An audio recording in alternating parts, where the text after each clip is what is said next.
In this video, we'll be reviewing the magnetic foldable stand for the iPad by Benks. We're going to be looking at how it's built, how mobile is it, and if it's worth buying at all. Tony here, we talk art and design tech. Consider subscribing. So when I took it out of the box, it's very simple packaging, just foam and the iPad stand itself. When I had it in my hand, I noticed that it's made out of a sturdy material. It feels very sturdy and it's a little bit hard to maneuver it. Taking it apart took a little strength from me, and especially because I have it up in the air. If you have it on a flat surface or you have it down on a table or something like that, it's a lot easier to maneuver, but in the air, you kind of have to work the muscles a little bit. So I'm gonna lay it flat here, and then we're gonna look at adding the iPad. So I really like this iPad case that I got from TomTalk, and it's really my favorite. I have left it on since the review that I did. If you want to watch that video, check it out. Here is a little bit of a link to get to that video, but it is not possible to magnetize it to the iPad. I had to take that case off, which took away some protection that I really like when I have the iPad out, and just have the iPad out bare. And I noticed that it's really hard to get it to connect to the iPad, to the magnets on this iPad stand.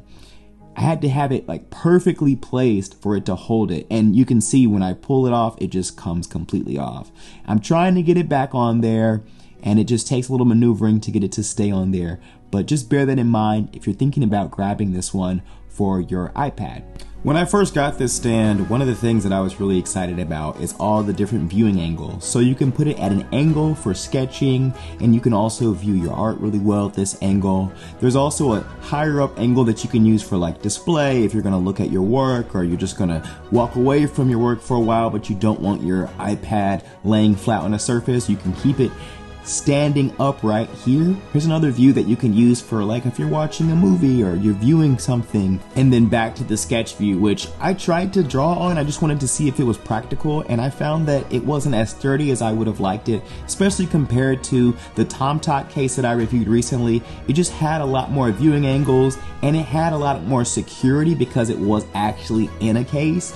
The fact that this is by itself, it's just the iPad alone, standalone without any protection, really takes away some of the excitement for me using this.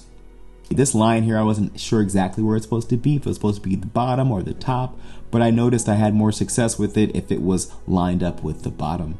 But still, I had a lot of trouble keeping the back of the iPad stand connected to the iPad itself. After using the magnetic foldable stand for the iPad from Benks, honestly, I really was eager to put it back in the TomTalk case. Just the security that it provides, the protection even without the outer shell of the case, and all of the viewing angles that are very similar to Benks. It's just superior in my opinion.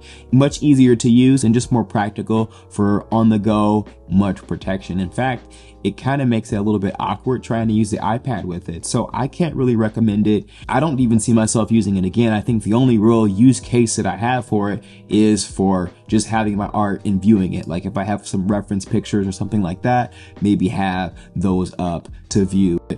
That to me seems like the only real use case for it. And then when you start to swivel the stand, it's just really loud and it just feels clunky, and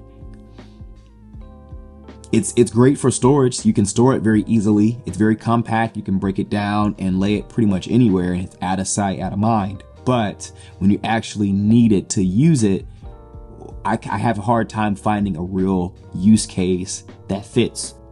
So if you're thinking about checking out Benks, this is a little bit of insight of what it's like. I have links below to everything mentioned in this video to save you time. Question of the day: if you had the magnetic foldable iPad stand from Benks, what would you use it for?